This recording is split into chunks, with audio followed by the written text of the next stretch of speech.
എത്രത്തോളം മസിൽ നമുക്ക് നാച്ചുറലായിട്ട് ഗെയിൻ ചെയ്യാൻ പറ്റും? നിങ്ങൾ ചിലപ്പോൾ ജിമ്മ് പുതിയതായിട്ട് തുടങ്ങിയ ആളായിരിക്കാം, അല്ലെ 1-2 വർഷമായിട്ട് വർക്കൗട്ട് ചെയ്യുന്ന ആളായിരിക്കാം. അപ്പോൾ നിങ്ങളുടെ മനസ്സിൽ എപ്പോഴും ഉണ്ടായിരുന്ന ഒരു ക്വസ്റ്റ്യൻ ആയിരിക്കും, നിങ്ങൾക്ക് എത്രത്തോളം മസിൽ വർക്കൗട്ട് ചെയ്തിട്ട് ഉണ്ടാക്കാൻ പറ്റുന്നത്. അപ്പോൾ ഇത് കണ്ടുപിടിക്കാൻ വേണ്ടി ഒരുപാട് സ്റ്റഡീസൊക്കെ നടന്നിട്ടുണ്ട്. ആൻഡ് ആ സ്റ്റഡീസിൽ നിന്ന് കിട്ടിയ റിസൾട്ട് അനുസരിച്ച് നമുക്ക് 3 തരത്തിൽ ആൾക്കാരെ തരംതിരിക്കാം. ഒന്നാമത്തേത് ലോ റെസ്പോണ്ടേഴ്സ്, രണ്ടാമത്തേത് മീഡിയം റെസ്പോണ്ടേഴ്സ് ആൻഡ് മൂന്നാമത്തേത് ഹൈ റെസ്പോണ്ടേഴ്സ്. ഇതിൽ ലോ റെസ്പോണ്ടേഴ്സിനെ നോക്കിയാൽ അവർ ഫുൾ ലൈഫ് ടൈമിൽ ഏകദേശം 10 മുതൽ 15 വരെ പൗണ്ട് ഓഫ് മസിലാണ് ആഡ് ആക്കുന്നത് അവരുടെ സൈസിലേക്ക്, ഫ്രെയിമിലേക്ക്. ആൻഡ് അതുപോലെ തന്നെ മീഡിയം റെസ്പോണ്ടേഴ്സിനെ നോക്കിയാൽ അവർ ഏകദേശം 20 മുതൽ 25 പൗണ്ട് വരെ മസിൽ അവരുടെ ഫ്രെയിമിലേക്ക് ആഡ് ചെയ്യും ഫുൾ ലൈഫ് ടൈമിൽ. ആൻഡ് ഹൈ റെസ്പോണ്ടേഴ്സിനെ നോക്കിയാൽ അവർ 30 കൂടുതൽ പൗണ്ട് ആഡ് ചെയ്യും. അതായത് ഏകദേശം ഒരു 7 കിലോ, 12 കിലോ, പിന്നെ അതുപോലെ ഒരു 15+ കിലോ, അങ്ങനെ നമുക്ക് തരംതിരിക്കാൻ പറ്റും.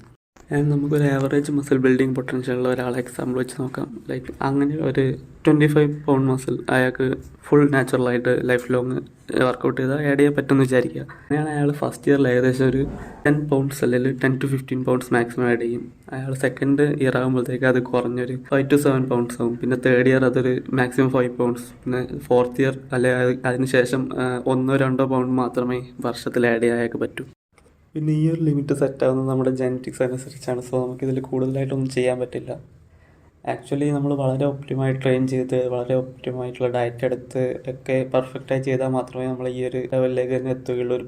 നമ്മൾ വർക്കൗട്ട് ചെയ്യാൻ തുടങ്ങുമ്പോൾ നമ്മുടെ ബോഡിയിൽ ഓൾറെഡി എത്രത്തോളം മസിൽ ഉണ്ട് എന്നുള്ളതും വളരെ ഇമ്പോർട്ടൻ്റ് ആയിട്ടുള്ള ഒരു ഫാക്ടറാണ്. അതായത് നമ്മളൊരു ആവറേജ് ജെനറ്റിക്സ് ഉള്ള ലിഫ്റ്ററാണെന്ന് വെച്ചാലും നമ്മൾ ആഡ് ഓൺ ചെയ്യാൻ പോകുന്ന മസിൽ ഓൾറെഡി ഉള്ളതിൻ്റെ മുകളിലായിരിക്കും. അതുകൊണ്ട് തന്നെ നമുക്കൊരു ബെറ്റർ ലുക്ക് കിട്ടാൻ ചാൻസ് ഉണ്ട്. സോ ആദ്യമേ ഉള്ള നമ്മുടെ ജെനറ്റിക്സ് അനുസരിച്ചുള്ള ഒരു മസിൽ ലെവൽ ഉണ്ടാകും. അതും കൂടുതലായാൽ ഇത് നല്ല രീതിയിൽ എഫക്റ്റ് ചെയ്യും നമ്മുടെ ലുക്സിനെ. നിങ്ങൾ ഈ കാണുന്ന ഫിഗറാണ് ജെനറ്റിക് ബെൽ കർവ്. ഇത് വെച്ചിട്ട് നമുക്ക് മനസ്സിലാവും 68% ആൾക്കാരും ആവറേജ് ജെനറ്റിക്സ് ഉള്ളവരായിട്ടാണ് കണക്കാക്കപ്പെടുന്നത്. And 16% below average and 16% above average. ഏകദേശം ഇതേ വാല്യൂ തന്നെ ആയിരിക്കും നമ്മുടെ എല്ലാ സൊസൈറ്റിയും. ഏകദേശം മോസ്റ്റ് ഓഫ് ദ ആൾക്കാർ ആവറേജ് ആയിരിക്കും. സോ അവർക്ക് ഒരുമാതിരി 15 മുതൽ 25 വരെ പൗണ്ട് ഓഫ് മസിൽ ഏകദേശം പുട്ട് ഓൺ ചെയ്യാൻ പറ്റും. ആൻഡ് വുമൺസിൻ്റെ കാര്യം വരുമ്പോൾ ഈ പൊട്ടൻഷ്യൽ ഇനിയും താഴോട്ട് പോകും. കാരണം നമുക്കറിയാം വുമൺസിൻ്റെ ടെസ്റ്റോസ്റ്ററോൺ ലെവൽ എന്ന് വെച്ചാൽ മെയിൽസിനെ കമ്പയർ ചെയ്യുമ്പോൾ വളരെ കുറവാണ്. ആൻഡ് അതുകൊണ്ട് തന്നെ അവർ മസിൽ ബിൽഡിംഗ് പൊട്ടൻഷ്യലും കുറവായിരിക്കും. പിന്നെ എത്രത്തോളം മസിൽ നിങ്ങൾക്ക് നാച്ചുറലായിട്ട് ആഡ് ചെയ്യാൻ പറ്റുന്നുള്ള കാൽക്കുലേറ്റ് ചെയ്യാൻ പല ഇക്വേഷൻസ് ഒക്കെ വരുന്നുണ്ട്. ബട്ട് ഞാൻ പറയുന്നത് ഇതിലേക്കൊന്നും നിങ്ങൾ നോക്കേണ്ട ആവശ്യമില്ല. കാരണം ഓരോ വ്യക്തിയും വളരെയധികം ഇൻഡിവിജ്വലിസ്റ്റാണ്. വളരെയധികം വെറൈറ്റി ആയിട്ടുള്ള ജീൻസ് കൊണ്ടാണ് ജനിക്കുന്നത്. സോ എനിക്ക് തോന്നുന്നില്ല ഒരിക്കലും ഒരു ഇക്വേഷൻ വെച്ചിട്ട് നമുക്ക് അങ്ങനെ പറയാൻ പറ്റും.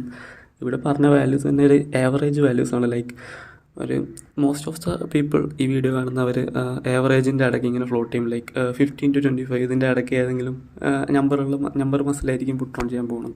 ആൻഡ് നിങ്ങൾക്ക് നിങ്ങളുടെ മസിൽ ബിൽഡിംഗ് പൊട്ടൻഷ്യൽ എത്രയുണ്ടെന്ന് മനസ്സിലാക്കുക ഏകദേശം 5 കൊല്ലം നല്ല പ്രോപ്പറായിട്ടുള്ള ട്രെയിനിങ്, പ്രോപ്പറായിട്ടുള്ള ന്യൂട്രീഷൻ, അതുപോലെ പ്രോപ്പറായിട്ടുള്ള റെസ്റ്റ്, ഇതൊക്കെ മസ്റ്റായിട്ട് നമ്മൾ ചെയ്താൽ മാത്രമേ നമുക്കൊരു 5 yearsൽ ഏകദേശം ഒരു 90% നമ്മുടെ ജെനറ്റിക് പൊട്ടൻഷ്യൽ എത്രയുണ്ടെന്ന് മനസ്സിലാവുള്ളൂ.